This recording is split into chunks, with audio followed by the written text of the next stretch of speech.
All right, ladies and gentlemen, thank you for joining us on this evening's show. You know, normally we don't stream this time of night, but we wanted to do a stream, have a conversation with our guest that you should see on the screen, Miss Irene Yvette. How I ended up seeing her was actually on Mr. O'Shea Duke Jackson. Duke is his middle name. If you don't know, he cusses everybody out. I enjoy it. Irene was also on the panel, the Sunday Rumble as well. So I say, hey, why don't we reach out to her? You know, she's been talking a lot about relationships. She understands it. We definitely could relate on some things from what I heard her background is. So we wanted to talk to her. So Yvette, thank you for joining us on the show today.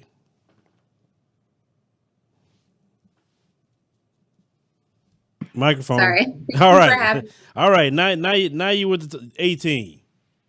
me. All right. So thank you once again, Yvette, for joining us on the show today.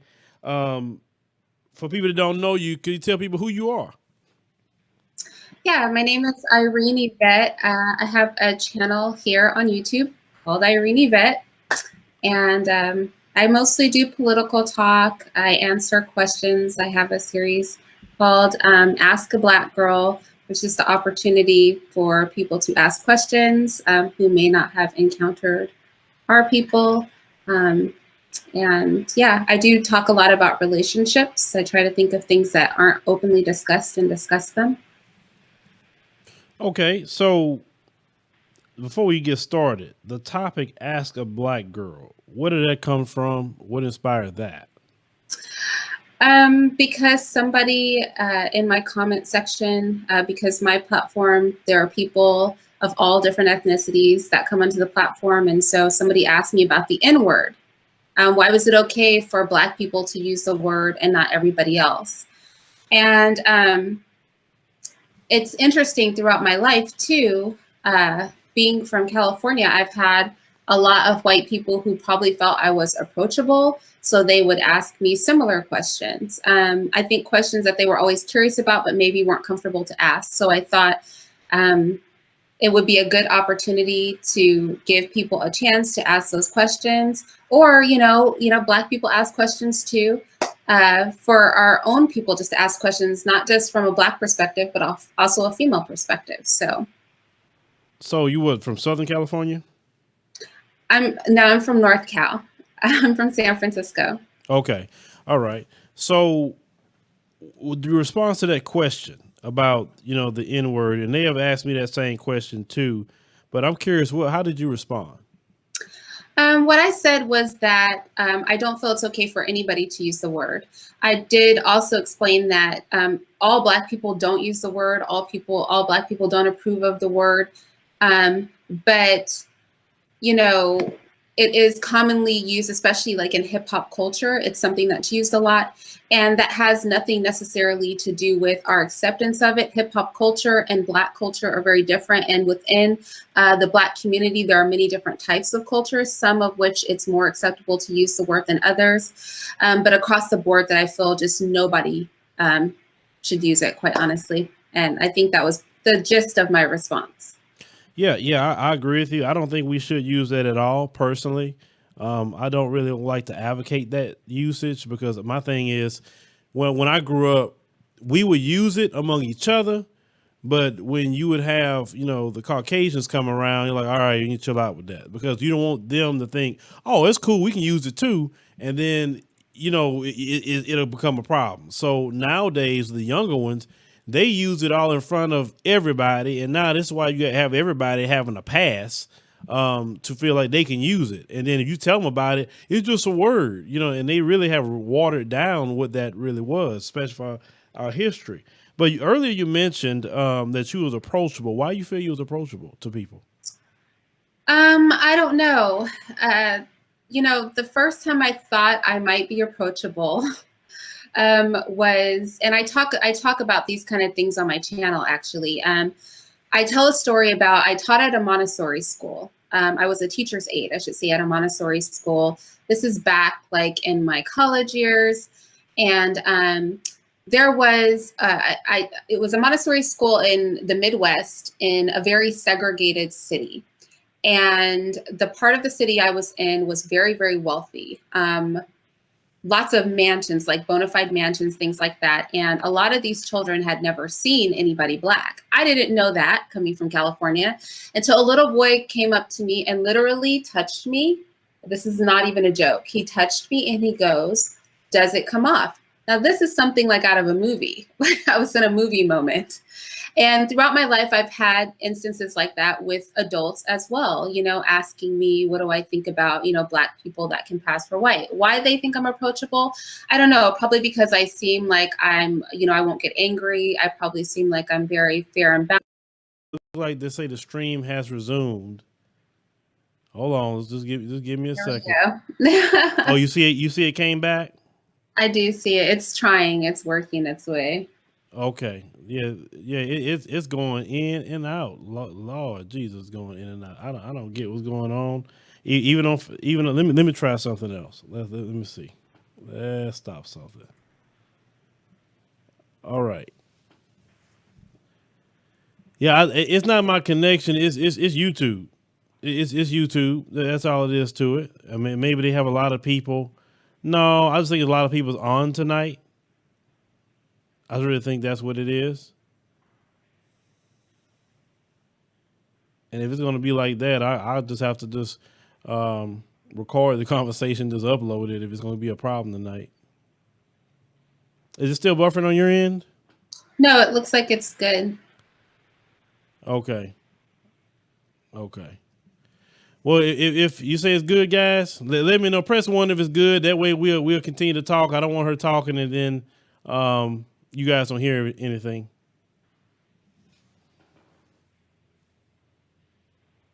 Well, they're all saying it's all good, and they're not doing one. Okay. Oh, there we go. There go the ones. There go the ones. So the quick. Okay, cool. Gotcha. All right. So what they were saying was earlier, she said that I wouldn't be approachable due to my size, and you said you were feminine, correct? Yes, I just think women are more approachable than men, especially when they're feminine in appearance. So do you think femininity, if I'm saying, hold on, I'm saying it right, I'm tongue twisted. Is that a problem today? Just overall in general with women? Yes, I think it is a serious problem. I think women, depending on where you are not as feminine as would be ideal. Why is that?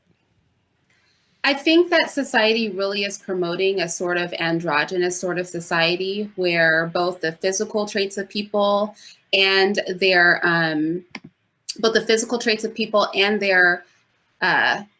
emotional traits are both sort of androgynous in nature, which is pretty disgusting. So I think as society works to kind of blur the lines between the genders, women are becoming more emasculated or more masculine, and men are becoming more feminized. So, now, you think that's done by design? Absolutely. I think it's one of the reasons I am so much against corporate-owned media because they push a narrative, and in that narrative, they really push the kind of, like I said, blurring of gender stereotypes. They push the underdeveloped female body above the overdeveloped female body. Of course, we have sort of the parallel of that where they push the exaggerated female form. So it's like completely underdeveloped or completely exaggerated. And I think they do it that way because then when you have people like transgenders and things like that, they're able to augment themselves to have the dramatic form, or they're able to stick with hormones and have the kind of underdeveloped form. And then if you notice, men and women's clothes are becoming very similar too. They're trying to put men in very feminine attire. So skinny jeans, longer shirts that are almost dresses, all of these kind of blurring of the lines. I think it's very, very intentional. We see that sort of mindset in media, on television, on the radio, and magazines. We see it pretty much everywhere. Yeah, because if you go shop in the men's store, And then you go look around, everything is slim fit, this, slim fit that. Like, man, what the hell is this? This is a man's store. And to me, it's like you only catering to white folks because they the one got them slim, skinny, shapes. That's their thing, and let them have it.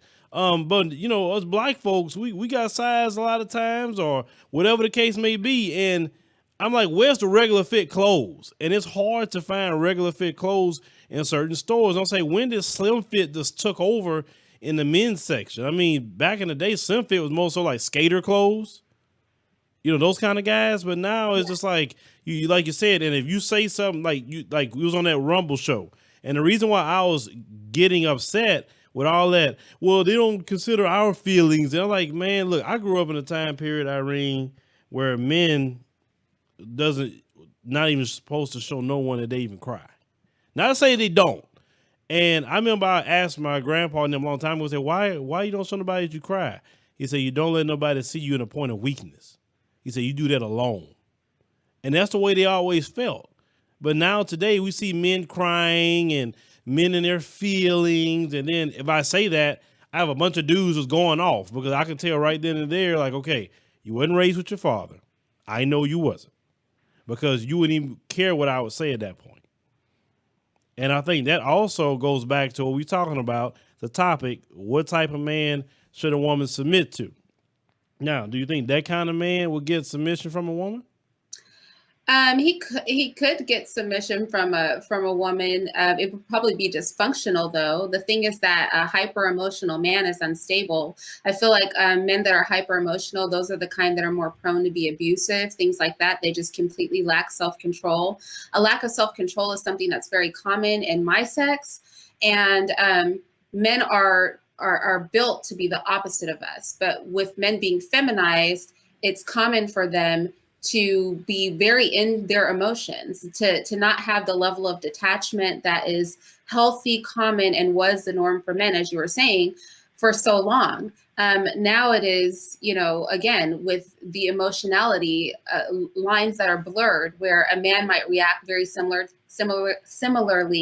to a woman, as far as how they, respond to a situation.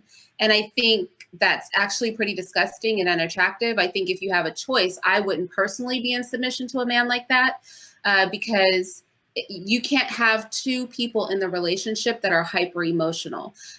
Women were meant to be a support to men, and men balance us out. So if we are both over emotional, if we're both into our feelings, if one of us can't be the cooler head, then that's a chaotic relationship.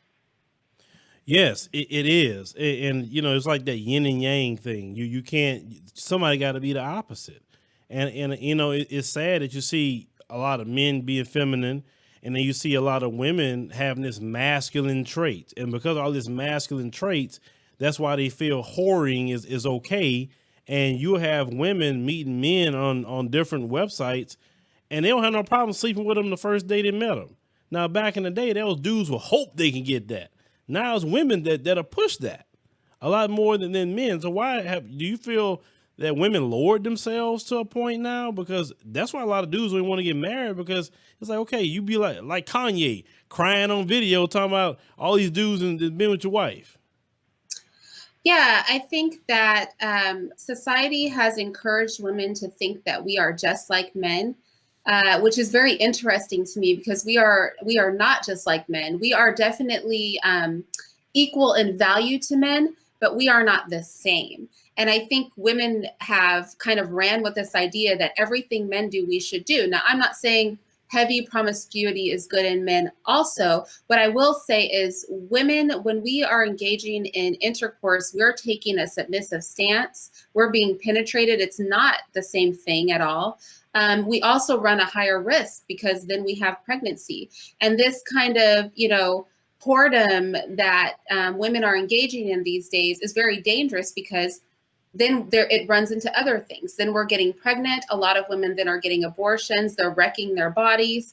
And all of this in the name of feminism, all of this in the name of equality, all of this in the name of we need to be able to, and we need to act exactly like men. in all aspects, and there can be no division. Again, just a complete blurring of the gender lines, even though there are some clear, obvious differences between the two genders. Yes, and even that, even if you have women and men in that area is totally different too. In the area of intimacy, is that men, we can do that with no emotional attachment. A woman could say she could do that with no emotional attachment, but give her a couple of months and it just brewing all over the place. Even if she say, like, come on, let's keep it real. You have a female friend, you single, say, look, we're gonna sleep with each other until each other find somebody. You find somebody, we start sleeping with each other. Well, that deal is cool for a while, but then the woman start getting her feelings, and like, well, I want something more than this, and this and that and the third, and like, huh? Like, man, we had a good thing going. Don't mess it up. You get what I'm saying? So yes, women and men are totally different. Now, some men say that, they try to attack men who are extremely alpha male, and even those who don't measure up, like certain individuals in society want to call black men hyper masculine. Why is the term hyper masculine attacked so much? Yeah, I'm curious why that is a negative term. Masculinity is very beautiful, just like femininity is very beautiful. But what I think it is that if you look at, if we're going to, look at Black men being considered that way, when we look at that, we have to recognize that in European countries, when they have, full carte blanche to do what they want, they open schools where the genders are purposely blended, where they encourage boys to cry, where they encourage girls to wreck things. This is like real things that they do in their societies. We have to look at Europe being, a place that has the highest child sex abuse rate in the world. And so when you when you have a situation where a large group of people may be feminine, when we look at Asia, it's very common to have like lady boys, things like that. These are things that are less common in our particular culture. And so it can appear hyper masculine to people who come from cultures where such behavior is more commonplace. Whereas in the Black community, until very recently, it was like an abomination, to be effeminate if you were male. It was considered ridiculous to be gay if you were a man. Now, that we're slowly coming out of that. So I think we'll see this idea that Black men are hyper masculine die down.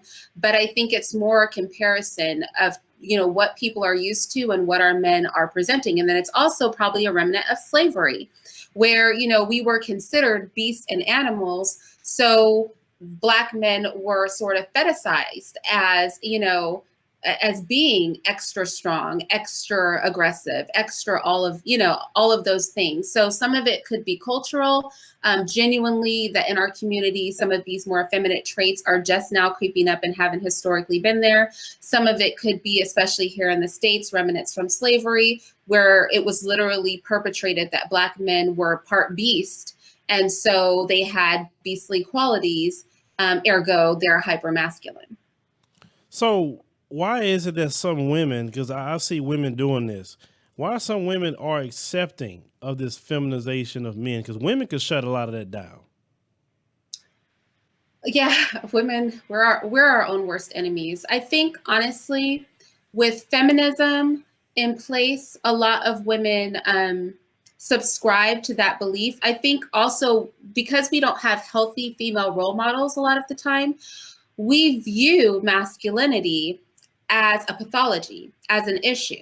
So for example, and I talked about this in a video of mine, when you are with a man that is properly masculine, a lot of things he does, if you don't have a good reference point and weren't taught by an older woman, might read as cold, or he doesn't care, or standoffish, things like that, when the reality is he's just behaving like a man.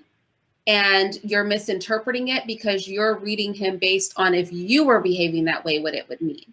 So it's easy for women to be tricked, convinced through common rhetoric and media that certain behaviors are problematic when actually they're not problematic at all. They're just natural ways for men who are masculine to be. Yeah, and I think, in my opinion, that a man who's really masculine, a man who is domineering and controlling in a good way, not in a bad way. If he's that way, then some women didn't have their father around, and they had maybe a mom, and the mom, she was just hell on wheels, and she feels better about being in control. We have a lot of that as well in the Black community because the single parent household has screwed up the males and the females. I mean, it's not just one sided here. Okay. Why is it that it seems like the masculinity is constantly increasing in our community, but why isn't it affecting other groups as much as it's affecting us? Why is that? Why is The masculinity that we Mhm. see is affecting us sometime a little bit more than it's affecting other groups. Do you mean the On the attack female on it? side. On the female side. That's what I mean. On women becoming masculine. Yes, on the female side. In our Yeah, I community. think, and this is the problem, even with women being in a relationship with a man who's not masculine.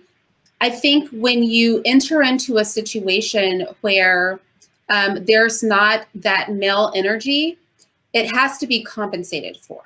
All right. So then you have women taking on male roles, and by then they become masculine by virtue of just the situation. So we see this in single parent households with women all the time because they're the boss. When they try to engage a man, they might have a hard time being submissive. We also see this in relationships where the man is very feminine and indecisive, things like that. Then the woman will become the aggressor because somebody's got to take the lead, right? So if the man's not taking the lead, then the woman will become the more masculine one and the man becomes effeminate. If there's no man present, then the woman becomes more masculine. And then when a man tries to be present, she has a hard time backing back into her role as a woman and into femininity. Now, you posted a video I saw today about nice guys. Yeah. Let's talk about that. You was mentioning about why nice guys aren't picked as much, but Yeah. is it? We see this a lot, and I'm just pay attention to everything. These so-called quote unquote nice guys, and I don't really like that term nice guy because you kind of sound lame. Say I'm a nice guy. I mean, who cares? But what I'm saying to that is the decent guy. I'm gonna say that much. The decent person, a hardworking guy, the guy that's not out there committing crimes, that don't have a criminal record, the guy that wouldn't go upside your head. That particular guy, right? I don't like the Yeah. term nice guy. Why is it that guy gets overlooked in his beginning stages, and then 10 years down the line, he's established a business, he's established a great career, and then all of a sudden, now you want to say something to the dude, and if he's not checking for you, then it's a problem. Why is that tongue twisted? Why is that going on? Yeah, it's so interesting because I feel like men really feel this way. Like she picked all the bad boys, she picked all the jerks. And now, now that these guys are making something of themselves, they're finally ready to pick me. I always have picked the quote unquote nice guy for the most part. So I haven't had this problem, but this is what I will tell you, my experience talking to other women, what is really the truth. Life doesn't come with a blueprint. And there are a lot of conversations as women that we need to have with our daughters and fathers need to have with their daughters that people don't have.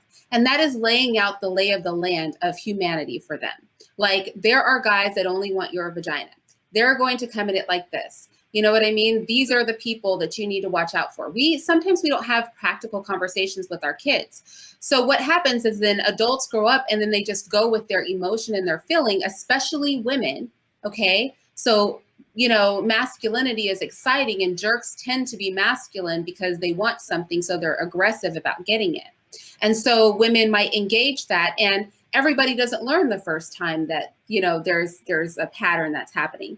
They may go a few times and go, you know what? Why am I picking this type of guy? Now, how long that takes a person, they could be 20, they could be 25, they could be 30, is what it is before they realize, you know what? I actually need to pick better.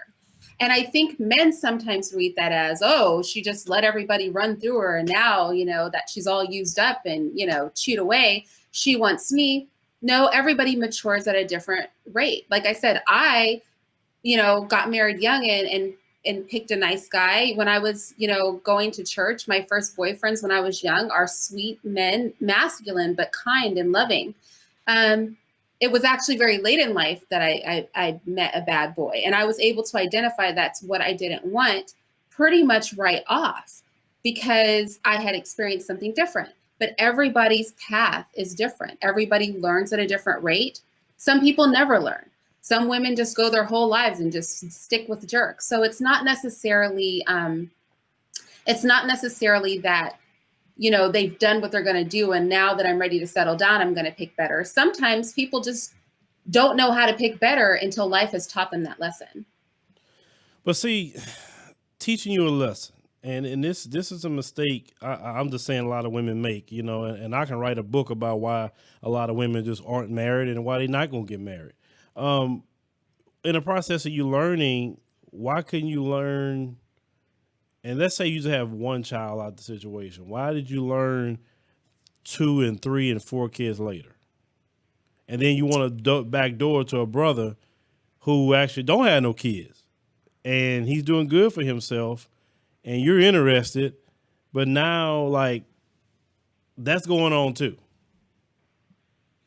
That's definitely true. Like I said, I can't really say why individual people don't learn their lesson early on.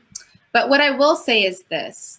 In a situation where there are adults, if a man meets a woman and she is in a place where she can behave in a way that's appropriate to her sex, and he loves her enough to accept her and her children, then that's between those two people. And if anything, it's an advantage to the children to be in a place where two people are mentally right, to give them the lessons that they need to learn so that they don't make the same mistakes that their mother in the scenario you gave did.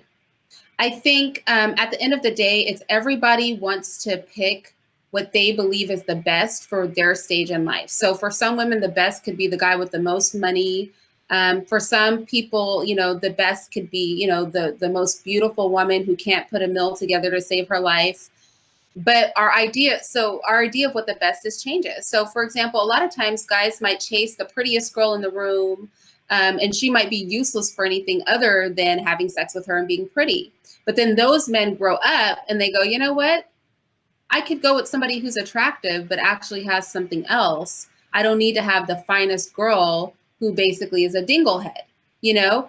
Again, people just mature and come to the realization after they've tried it, if they haven't been taught, which is why this is so essential, just to go back to that we teach our children about the lay of the land. We don't have practical conversations with our children sometimes. Just this is real life. This is what you're going to run into. I have daughters. I tell my daughters, men are going to tell you you're beautiful. They're going to tell you they love you. They're going to say all this stuff, but they just want to have sex with you. Mm. And this is how you avoid that. And we have to have those blatantly real, honest conversations with our kids, or they won't be prepared for the world. Right. And I believe, just based off of what you're saying, that you more so have the belief of a traditional woman, correct? I do. Yeah. And I'm an extreme traditionalist myself, in every which way. So, I tell my daughters, I say, hey, y'all have to make sure you learn how to cook. I said, because you don't know how to cook. I mean, yeah, I know you know how to clean. Your mama taught you that. But if you can't cook, well, like, what good you got going on? And my daughter like, well, he gonna have to cook because I ain't being no slave. I said, well, you got that dumb word slave. I said, and you just stay by yourself. I said, why should a man do all this stuff and you can't cook a meal? I'm like, come on. Because I told men are simple. Men like this. If you could cook, you go stand out today more than any woman if you can cook. And this slavery, like, is that come from feminism or what? What do you mean slavery? I think that's offensive to even say slavery.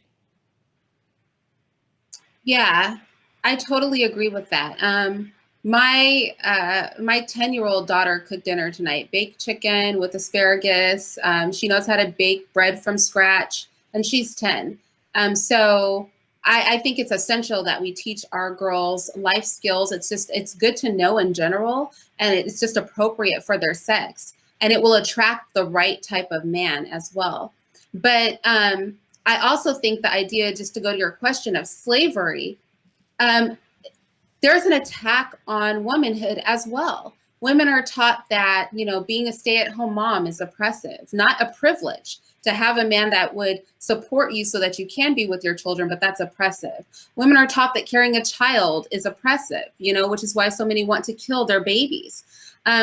Women are taught that, you know, being in submission to a man is a bad thing. Submission is like a dirty word now. So everything that makes us, you know, beautiful, just being, you know, being soft spoken, being able to give a soft answer to things, being teachable. It's all looked at as something that's dirty and wrong. And it's so unfortunate because, you know, womanhood is a beautiful thing. Women are beautiful creatures, and all the things that make us unique and special and able to be protected and loved and cherished by men are considered to be awful, terrible things. And I think, again, that just goes back to the desire to make a society where there's a blurred line between the sexes, and we're all literally running around like animals and beasts, having sex with, you know, anything that moves, no matter what it is, you know, and, you know, killing our babies and, you know, just complete debauchery. That seems to be the direction that society wants to push it. Yeah, and you know, you talk about, you know, being feminine. That was something that I always, even when I was a little boy, you know, I always looked at, you know, women, you know, especially grown women. You see how they would adorn themselves and how they would fix their hair and makeup and do all the things they would do. And I always thought that was just the most beautiful thing. And then you have today, you know, some people, I ain't got to do all that. I'm not trying to do this. I'm like, well, okay, where's your perfume? Why your nails not done? I mean, why are you wearing open toe shoes and your toenails not polished? I mean, I don't know. Like I said, I was told a long time ago, if you want to see how a woman take care of herself, look at her feet. That's what I was told. Because if she's not taking care of her feet, she don't take care of anything else. I mean, so I grew, you know, I'm talking in a way I don't talk normally on doing the news, you know, but I'm just giving these guys a lot of ways I was raised. But and also with men, you know, men can't be sorry because we have a lot of sorry men today. You know, men want to go live in a woman's house. Men allowing women to give them a phone. Men are riding a woman's car. And then you get mad when she puts you out. Because if a woman's doing for you, she's going to treat you like you're her child. Just naturally. And why we also feel that's acceptable too, because we have, you know, men who aren't being men, and that's being kind of coddled at times. Yeah, it's so crazy because it's so crazy you bring that up because there's an attack on manhood as well. And just like all the things about being a woman have been made dirty, all the things about being a man have been made dirty. There are literally men out there that despise the idea of heading a household. They despise the idea of being a breadwinner.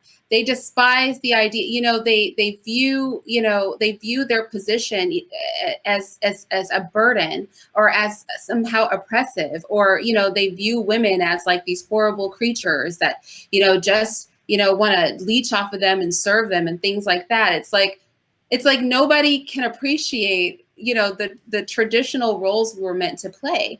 And I think what ends up really happening, honestly, is that you have functional, normal people with a healthy idea of male and female engaging people who are broken and dysfunctional. And they're breaking all the good people along the way. Some people start with a healthy attitude, and then they encounter, you know, individuals who have a warped perception of how things should be, and then they get damaged from that. And then we have more warped people in the world. I always say, if I could just put a sign on the mall and send them to an island so that the people with sense and some sense of purpose and idea of how this should be could only interact with each other, we would be in such a better place. But right now it's a dangerous environment because you have men who don't want to be men, who think that it's some sort of trick, you know, to get them to be something that they shouldn't have to be. And you have women who don't want to be women, you know, who feel that everything about their femininity is oppressive. It's literally a world gone mad. It drives me insane. You have no idea. Yeah, I definitely, you know, agree with that. Now, I want to talk about divorce. I don't know your experience with that. I mean, from what I heard, you went through that as much as I went through that. And do you feel that the marriage laws are keeping a lot of us from getting married? I was curious about that.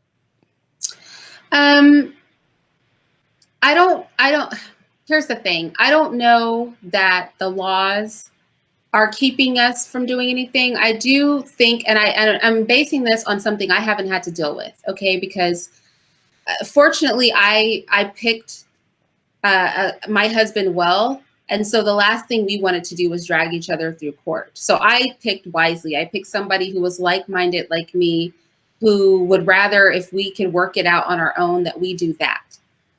So I think that the laws can be skewed in the woman's favor because traditionally women couldn't work. There were things women couldn't do. And so the laws had to be very strong to make sure that women who may have been housewives their whole life, that they were left with nothing, to ensure they weren't left with nothing, because men were not always honorable enough to make sure that she would be taken care of. I think times have changed and a lot of those old laws have stuck. But I think more than the concern about laws or anything like that is that we have to be very pragmatic in picking our partners. You have to know who you've picked. You know, you have to know the person you've picked. You have to be sure that the woman or the man you picked is not the sort of person who would behave that way. And that really comes into vetting your partner and not being in a rush to pick somebody, not picking somebody because, you know, they get your nether regions going, not picking somebody because you find them so attractive. Because even if divorce happens, it's not the divorce that's the problem. It's not the laws that's the problem. It's what your counterpart will do with the divorce and the laws that becomes the issue. I'm gonna talk about that, but I need to answer someone in the comment section. I hate when y'all say things that isn't historically accurate or even scientifically accurate. One person said that, and I was talking about the nail polish situation, and I'm talking about my opinion, right? And what I feel is being really feminine. The people you're talking about, you're saying the white supremacists, how did they come up with any beauty standards when they originally started off in the Caucasus Mountains? Like, what are you talking about? Black folks showed them everything, you know, makeup, all that come from Africa. What are you talking about? You know, like you say, then they talk about, well, somebody could be natural. Okay, if you team natural and you think a woman shouldn't shave nothing, do you? I'm just talking about what I feel. This is me, my opinion is what feminine. And then these women that are extremely feminine, y'all liking their photos and doing all this mess on freaking Instagram. I don't see no woman that's natural, not wearing no makeup, no nothing, and y'all bigging up in her photos. I don't see that. And now maybe you've seen it, Irene, but I haven't seen it. I'm not on Instagram, so I don't know. I try to stay away from that kind of thing because I think the more you engage in that kind of medium, the more, you know, you can't play in the mud and not get dirty, basically, you know. So there's just a lot of foolishness there that I try to avoid. But I definitely think that natural is fine. I think most men like to see their woman clean faced. So if I'm around my house, I'm clean faced. But I think also there are things that women do to adorn themselves, and that's fine too. I, you know, condition my hair 3 times a week. I paint my nails. I don't paint my fingernails because I do dishes and I live real life, but I paint my toenails. I wear makeup and put on perfume and, you know, lacy clothing and stuff like that. That's all adorning. At the end of the day, when you're home with your man, if what he prefers is not that, then you don't do that. But I do think it's hypocritical to say, well, I like women to be this way, but then you're lusting over and giving your attention to women who are another way. You can really move the tide of how women behave and how we carry ourselves by not promoting and giving attention to women who do that, and then we'll stop. And honestly, in the age of transgenders and gender bending and gender fluidity and all that, we might be all better off if everybody stopped wearing makeup and doing certain things. Do you know what I mean? Only because it would make it easier to tell, you know, the real from the fake. Because kind of, I feel like makeup was pushed as an agenda, and more makeup, layers and layers. Like nowadays, you know, people are wearing, I mean, so much, I don't even understand it. It's so many layers of makeup, but I think that's been pushed to a point so that men who are trying to pass as women can more easily pass as women, because then they too can put on 5 layers of makeup, fake eyelashes, a wig, and all of that stuff. Well, you know, I get what you're saying, because I think it's horrible when you cake so much of that. And I think some people think of that. You cake so much of that mess on, then you take the makeup off and like you look like, who are you? You know, like that. You know what I'm saying? I think most men would feel that's freaking witchcraft. He met you looking one way and he looking like, you know, they homeboy when you take that mess off. You know what I'm saying? They would get real pissed off. But no, like I say, it's a difference. And you may know what I'm talking about. If it's used to enhance, not make who you are. I mean, if you take the makeup off, you still look the same. That's kind of what we're talking about here. Now, some men that don't like it, fine. No, and like I said, it's not like my wife walking around here every day, all day with some makeup. No, I mean, you got kids. She doing her thing with making cakes, running around. But when it's time to go somewhere or do something, okay. Well, she you know, wear the makeup and all that. I mean, you know, that's just normal. Any man have a woman would know that. But earlier we was talking about the marriage laws. See, someone like me and what I went through like the horrible part. And if you a man, let's say work a decent job, the courts are going to just throw it at you. Okay. It don't matter if you didn't even file a divorce. The courts will still throw it at you, like with the child support. They'll throw spousal support at you, and they'll tell you to still support the family and the house that you're not even living in. That's what they'll do. If you don't pay this stuff, you go to jail like you're a freaking criminal.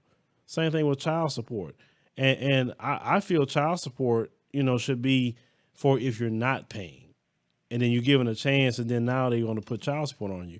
But you have some women that, even though you have a good man, he always pays child support, I'm going to use the courts as a revenge to men. Now, how do you feel about, you know, women that do that? Because, you know, a lot of times black people talk about we need to build a black nation. But you can't build a black nation without, you know, at least the parents getting along, without weaponizing the children. Yeah, I definitely disagree with the weaponization of children. I disagree with people who want to, you know, keep children away from the other parent. I think that's very unhealthy. It's unfair to the child. I don't disagree with child support, but I do think that if somebody is already contributing and your child is taken care of, then you shouldn't take them through the ringer. I do know that sometimes it's the case that men just really don't want to support their child, or you have cases where people have just had sex, had a baby, and so the guy didn't want the baby, but the woman didn't kill the baby, so he doesn't want to pay child support. So I think it has to be like on an individual basis. I definitely think the laws could be changed that if a person can demonstrate that they've already been supporting their child, then they should be exempt from child support. So then, you know, as long as they're keeping good records and they can show, you know, I did the school shopping here, I did the, you know, whatever it is, I carry the insurance, then they should be exempt. So I think there's some wiggle room for the laws. But I think that we kind of need the laws in place because not just men, also women, absentee parents often sometimes really don't support the children that they have for whatever the reason is. But I do think, I don't know that going to jail makes a lot of sense to me. I feel like you can't work in jail and make money to support a child in jail. So that seems very backward to me. Again, I think that there can be some adjustment in the law so that it makes sense and it's pragmatic, but it's definitely for every man and woman to play a part in supporting every child that they create. I agree. And then that whole system itself, and I did my research way back in the day, you know, black women didn't even get that sort of thing. That was only meant for white women along the time of the poor laws when they first came here. Because women couldn't work, women couldn't do nothing. So they would say, okay, you know, Mr. White Man, you got to take care of this woman because she can't do crap. She can't vote. She can't work. And that was understandable at that point in time. But now women are CEOs now. Women, you know, have Fortune 500 companies. And you still have the laws like women can't do crap. And I heard they have a new model of child support called income share model child support, in which some states are jumping on that instead it's percentage based, which takes the revenue of the man, the revenue of the woman, they combine it with the needs of the child, then they split that. So the man only pays that split, which is more fair than the traditional where you pay 20%, 30%, like Chris Brown, for instance. his ex-female wants to get more child support because she says that she needs extra security. But what do you do for that child? I mean, how much more Chris Brown is going to pay for that child? Yeah, I think that that it shouldn't be a situation unless, again, the parents have worked this out together, which is the ideal situation. Like, ideally, you would just want to be wise in who you open your legs up to or who you put your penis in. Like, that would be like just to start, because I feel like in some situations, you know, I'm like, accountability is so necessary to know that. And this is why I feel like people take way too casual of an attitude towards sex. Like, it feels great and all of that jazz, but it's a procreative act at the end of the day. And I think the promotion of lots of promiscuity with the idea that this isn't going to be problematic is very kind of warped thinking that people have. And definitely the laws need to change. You know, as you said, and I agree with, they were set in place for a time where women had a lot less rights, couldn't work, couldn't own land, couldn't do a lot of things. Above all, if we're talking about protecting ourselves as the system is, before, you know, move can be made for the laws to change, the first step of protection is not to give yourself out like Halloween candy. The first step of protection is to recognize no matter how fine she is, no matter how much you want it, it's not worth the stuff that comes with it. So just take your time, be pragmatic, pick wisely, value yourself, value the person that you're with, make sure they value themselves, talk to them, make sure you guys are on the same page, discuss what would happen if they get pregnant, discuss what would happen if things don't work out, you know, be an adult. And then, you know, you can even protect yourself as the system stands. But definitely the system itself needs some retrofitting in many, many ways. And what that would look like, you know, just really depends. I feel like those are things, you know, while we're pushing for a lot of silliness and laws that don't matter, those are things that and causes that people can really get behind that can be advantageous, you know, to a greater number of people. Because definitely, yes, men often do get the short end of the stick in that situation. And I think it's because often the children are going with the mother and other things like that. But again, just to reiterate it, it starts with your decision and what you choose to do with your body and who you're choosing to do that with. Now, a lot of people, and you even said it just now about, oh, you need to, you know, kind of be responsible for who the person you pick. Well, what if you feel you picked a good person and then you even have conversations, say, hey, if something was to happen to us, you know, I mean, we would be adults about, you know, say not say it's going to happen. You just having a conversation. Oh, I would be like that. I mean, like, I can't stand women that do that sort of thing and assuring you that would never happen. Okay. And then the moment y'all have a breakup years down the line, for some reason, the exact same thing that she said she would never do, talks about other women doing, she doing the exact same thing, putting you on child support, treating you ugly. And you like, I thought she wasn't going to do that. You know what I'm saying? Like, I thought we have that discussion just to make sure, you know, I'm picking the right person. So it's kind of hard to say, yo, you should have picked better when somebody never gave you indicated they would do that. Yeah, I think that there's always a red flag. There's always red flags with people. And sometimes we want to overlook the red flag. So when I said I picked wrong at least one time, right? Mm-hmm. Early in that relationship, there was a red flag. There were a lot. And there were just red flags. And I just personally chose to ignore those red flags. And that situation didn't go well because I chose to ignore the red flags. So I think there are always some red flags in situations. I also think this. I think that it's more than just a conversation. I think it's really getting to know a person and analyzing how they really handle things. See, people will show you themselves because, you know, initially we're all trying to put our best face on. We're all trying to, you know, look, you know, and act the best we can. But people can't hide who they are forever. So again, this is all about not being in a rush, taking your time. There's no, obviously you could do all that and something still go wrong. But I think if everybody who finds themselves in this situation is honest, they can honestly say they didn't really do their due diligence. Okay. Like, they didn't really take the situation as seriously as they could. They didn't really have as many conversations on the topic if they could. They didn't really try to, see how this person handles certain situations. How do they behave when you're upset at them? If a woman is triggered, and when you guys are having an argument over something small, she's probably not wife material, because what's going to happen when you have an issue over something big? So sometimes it's not as obvious as just approaching it head on, but it's really the skill of getting to look at the little signs, because how a person handles the little things really tells you how they might handle the bigger things. And that's why you just have to take your time and be careful. And then if you find yourself in that situation, just saying, if the laws are as they are now, we don't have changes in the laws. If you find yourself in that situation, then you do as much buffer work as you can. So let's say you're a man, you find yourself in this situation, you automatically just start depositing money into her account. Do you know what I mean? Just automatically start doing it. Just automatically, do a little school shopping for your child. So whenever she does drag you into court, you can point out the bad guy real easy. You can say, hey, look, judge, that automatically I was doing this. I don't even know why we're here. I feel that she's harassing me. This is the expenses for our son when, we were in the house together, and this is what I'm doing now.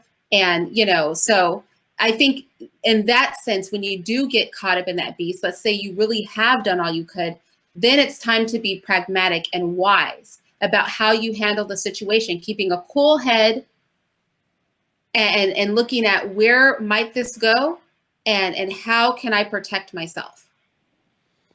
Well, from personal experience, when you bring up things like that to judges, you know what they tell you? That's what you're supposed to do. You're not like telling me anything that's special. So when you're a man in the courtroom, trust me, even you're a man you can have men that have a lot of money, and I've seen it. Oh boy, I've seen it where the woman come there and say, I need more spousal support. I need $12,000 spousal support a month. And I mean, this woman was looking like $1 million coming in that courtroom. I'll never forget that. And it was a white couple, so because people gonna ask that. And I mean, she arguing, and they end up giving her $12,000 a month spousal support on top of the child support. So they don't care nothing about you as a man. But the red flags, I agree with you about the red flags. A lot of times when you fall in love with somebody, you overlook that. And so one of my main things that I wouldn't put up with from no woman is lying, because in my previous situation, I didn't pay attention to the lying. I didn't pay attention to the immaturity. Didn't pay attention to the lying, immaturity, and emotionalism. That's like three things, main things. And also, you're not going to be asking me when I'm going or checking my phone like that. If you can't trust me, then you'll need to be with me. But yeah, those four things for sure. Can't deal with that, because the worst thing you can deal with is a woman that lie about toothpaste. You get what I'm saying? It's like if you lying about toothpaste, what else you gonna lie about? You're immature. You can't handle problems, and I think that's the worst thing ever. Is a woman that's so immature. That's so true. If you and that's exactly what you're saying is so true. Women are emotional, but if you can't diffuse her without beef, that's not the chick for you. Like, no matter how much you love her, like, just back away, from the disaster. If a woman is not, and I was saying this, in a video I made for women about picking, their man. A man who's worth having is going to want to know all your business. He's going to want to know everything. He's going to be in your closet, your pantry. He's going to want to meet your family. He's going to want to know your life story. He's going to give you the side eye if you act like you don't want to answer a question. He's going to want to know everything. And men should be looking for women that are willing to be open. Bad, good, or indifferent. It doesn't mean you have to be a perfect chick. It doesn't mean you have to have done everything right. The thing is that transparency. The transparency is essential. And if a person won't be transparent with you, then it's not a person that you can trust. That's not the woman for you. It's not going to be the one for you. And so, again, this goes to, having these conversations, because a lot of people weren't taught this. So if you don't know, then you have to learn the hard way to look out for that in the future. But see, you do know, like, as far as like the court thing goes, again, it's not something that I had to go through when I, left my marriage, but it's one of those things that in the beginning, like you're saying, if you catch those red flags, if you're vetting a person and something feels off, address it head on. And if it can't be flushed out, then it's a wrap for that. And you just have to accept that, because our feelings, feelings will betray you. Oh Lord, yeah. Yeah, they will. You better stick to logic and reasoning. I tell men that logic and reasoning, even in your relationships, don't be on those feelings, because those feelings, they are very, very deceptive. I mean, they really, really are. Irene, could you before we wrap up, could you tell us exactly where your YouTube channel's at, how we can get to it, and what content we gonna see on your YouTube channel? Yeah, my channel is Irene Yvette, and the content really varies. I do political content, but I kind of go by the climate of the people who are subscribed to my channel. So the things that they seem to be moving toward, or things that they bring up, those tend to be the videos that I make. So yeah, I like to take a pulse. I have a lot of really strong heads on my channel. And so as they're commenting and talking, and I try to talk to as many people as I can, I make content just based around what I hear them talking about, and giving my take on those things. So right now we're doing a lot of relationship stuff, because that just seems to be the pulse of what, they're looking for right now. But also, other things I like to talk about, and I plan to talk about in the future, are things like what freedom looks like in modern society, discussing things like the Social Security Act, pointing people to places, where they can really understand how our society works, how you obtain freedom for your children.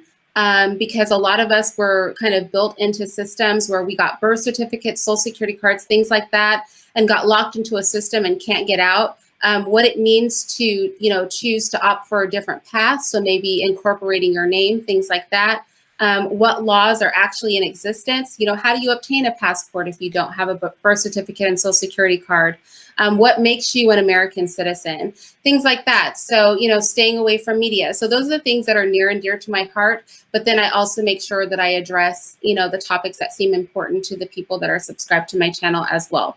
And topics that are, just common fodder, like political things and things like that, to pander to Google's algorithms. Not so much that I care, one way or the other about a lot of the topics, but, you play the game, and then you try to introduce things that are more useful and beneficial to people on a broader level. Now, do you you mentioned passports? Do you believe that a lot of Black people should start, going to the continent of Africa, visiting, or even going back and forth, like staying so many months and coming back here? Do I believe that they should do that? Yeah. I know people that do that. And I think it's okay. I think that as a people, we need to get out in the world more, because the world is becoming very global. My eldest child speaks 5 languages, and I think that, there is an exposure. In Europe, travel is so inexpensive that they travel a lot. And I feel like we are very disadvantaged as Americans, and then as, a people, where we are not doing that. So we don't have a rounded worldview. And it's very essential that we get that worldview, because at the end of the day, to compete, we have to understand how to compete on a global level, not just a local level. So yeah, I don't see a problem with it. I think that that's fine. I know people that leave the country, several times a year for months at a time. So Yeah, I agree with that, because I remember the first time when I was in New York, and I seen some people from New Zealand in this little comedy club, and they was talking about they was on holiday. So I'm like, what is holiday? So they was explaining that they get like 6 weeks off from their job at a time, and on holiday they just travel everywhere on holiday.